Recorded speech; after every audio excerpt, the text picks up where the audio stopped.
You think they still provide a valuable societal function by continuing to occupy the park?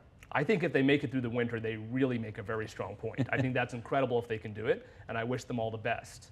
They make an incredibly strong point of what? About their resilience and about the nature of the problems that we're facing. Okay, so if they manage to get through an entire winter without, and you know, it's going to be brutally cold down there. We don't have to, you know, anybody who lives in Toronto knows it's pretty close to the water and it gets very cold down there. What they've proved is they've got good outdoor survival skills, but have they proved anything more beyond that? Well, that's up to politicians, like for example, Mayor Ford, to actually realize that these individuals are not going away, and more importantly, the problems are not going away.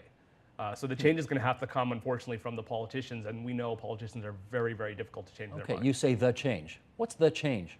Well, we heard about the change, right? And the change with Obama's election and how much really got changed. So I believe in incremental change. I think incremental change is far more effective.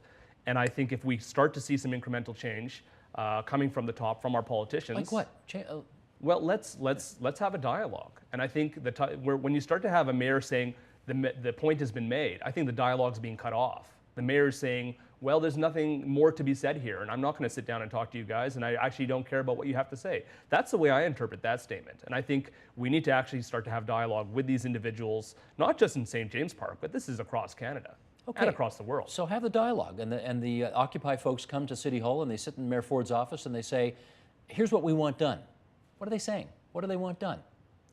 Well, I think you can probably assume that the majority of the people in Occupy Toronto are not supporters of Mayor Ford for a number of different reasons. They tend to be part of what the clip that you showed, the ideological left.